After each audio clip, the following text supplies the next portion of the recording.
যোৱাকালি যেটো নিউজ নেছ চেনেলত মই পালো যদুমণি বড়ো যেটো প্ৰেছমেট দি কৈছে সেই কথাটো মোৰ হজম হোৱা নাই।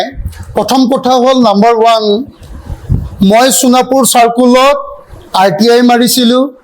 সোণাপুৰ সাৰ্কুলৰ পৰা থ্ৰু পলিউশ্যন বৰ্ডলৈকে গুচি গৈছিল। পলিউশ্যন বৰ্ডৰ পৰা মই 3 মাহৰ ভিতৰত RTI কপি পাইছোঁ।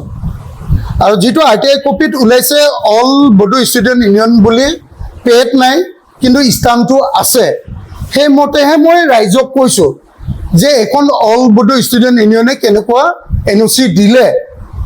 ঠিক আছে, গতিকে যদি কেছ কৰিব লগা আছে পলিউশ্যন বৰ্ডক কেছ কৰক, ক'ব লগা নাই। যদি পলিউশ্যন বৰ্ডৰ পৰাই মই পাইছোঁ পলিউশ্যন বৰ্ডক কেছ কৰক, নহ'লে বা মালিক পক্ষত কেছ কৰক। মই য'ৰ পৰা তথ্য পাইছোঁ মই তাৰ পৰাহে পাইছোঁ, মই পলিউশ্যন বৰ্ডৰ পৰাই পাইছোঁ। মই নিজেতো ঘৰত বনোৱা নাই, এইখনতো ঘৰত বনোৱা কপিটো নহয়, এখন ইয়াতে ষ্টাম্পটো আছেই, দেখাই যায় জল পটপটকে যে অল বডো ষ্টুডেণ্ট ইউনিয়ন ডিমৰা আঞ্চলিক কমিটি বুলিকে।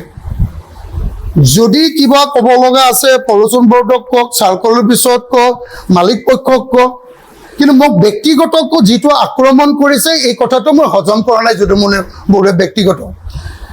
নাম্বাৰ 2 যদুমণিয়ে মোক এসপ্তাহৰ ভিতৰত মই মাটি দালাল ক'ত কৰিছোঁ সেইটো এসপ্তাহৰ ভিতৰত মোক প্ৰমাণ দিব লাগিব। যদি এসপ্তাহৰ ভিতৰত প্ৰমাণ দিব নোৱাৰে যদুমণি বড়োৱে তেতিয়াহ'লে কথা বেয়া হ'ব। আৰু লগতে তেখেতৰ ডিমৰীয়াখন বাপেকৰ নহয়, আৰু মই খাৰু পিন্ধি থকা নাই, স্পষ্ট কথা। আৰু ইয়াৰ পিছত যদি যদুমণি বড়োৱে যদি এনেকুৱা প্ৰেছমেট কৰি যদি ডাঙৰ ডাঙৰ লেকচাৰ কথা কয় তেতিয়াহ'লে কথাটো বেয়া হ'ব। আৰু মোক এসপ্তাহৰ ভিতৰত মই ক'ত ট্ৰাইবেল বেল্টৰ মাটি দালাল কৰিছোঁ সেইটো মোক প্ৰমাণ দিব লাগিব। আৰু যদি প্ৰমাণ দিব নোৱাৰে তাৰ ব্যৱস্থা কিন্তু ভয়ানক হ'ব, ভয়ানক হ'ব। আৰু মই এইটোও কৈছোঁ যদুমণি বড়ো এইখন মই বাংলাদেশৰ নহয়, মই মিয়া নহয়, মোৰ নাম সপোন বড়ো।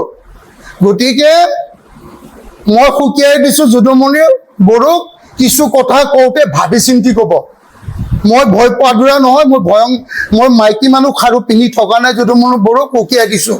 আৰু নেক্সট টাইম যদি এনেকুৱা ষ্টেটমেণ্ট দিয়ে তেতিয়াহ'লে কথাটো বেয়া হ'ব।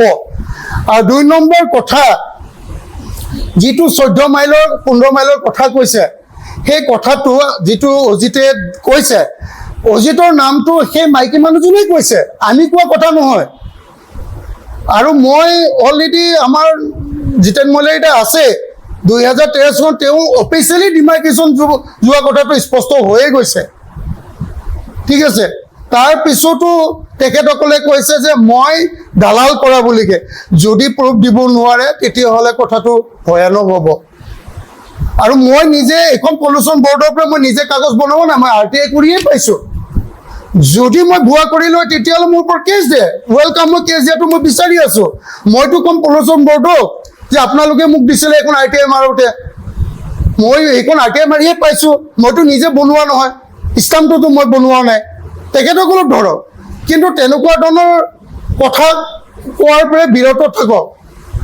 আৰু যিটো দিলীপ উপাধ্যায়ৰ কথাটো, আমি তাত কেইজনমান ব্যক্তি গৈছোঁ, জাষ্ট সুধিব গৈছিলোঁ, কথাটো সুধিব যোৱাটো সত্য যে এনেকুৱা নিখিল বড়ো ছাত্ৰ সন্থা আঞ্চলিক কমিটিয়ে আপোনাক এনে কমপ্লেইন কৰিছিল নেকি?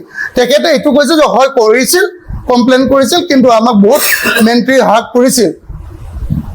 আৰু মই এইটো কথা কোৱা নাই যে আপোনালোকৰ চেনেল থ্ৰুৱেদি মই 5 লাখ টকা ডিমাণ্ড কৰা বুলি কোৱা নাই, মই প্ৰেছমেটত এইটো কোৱা নাই। তেখেতসকলে নিজক কৈ লৈছে যে 5 লাখ টকাৰ কথাটো।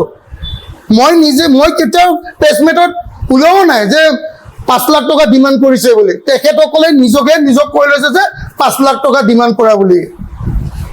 গতিকে এইটো এনেকুৱা ধৰণৰ মতম্ব কৰিব নালাগে আৰু ভৱিষ্যতেও নকৰিবৰ কাৰণে।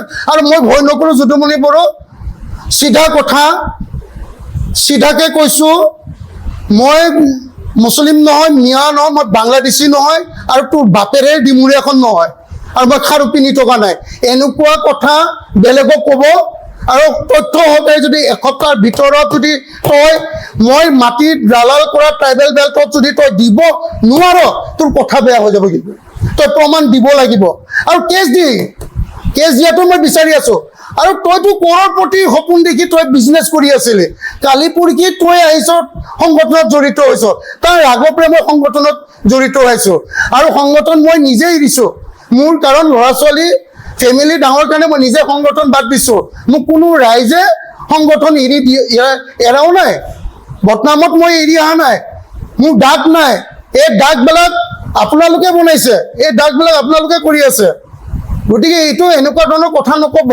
আৰু নেক্সট টাইম যদি এনেকুৱা প্ৰেছ বিবৃতিৰ জৰিয়তে যদি যদুমণি বড়ো তই যদি এনেকুৱা ধৰণৰ কথা ক, তেতিয়াহ'লে ভয়ানক, আৰু তাৰ ভয়ানক পৰিৱেশ ৰেছপঞ্চিবিলিটি দায়িত্বটো তই হবি, চিধা কথা বাছ।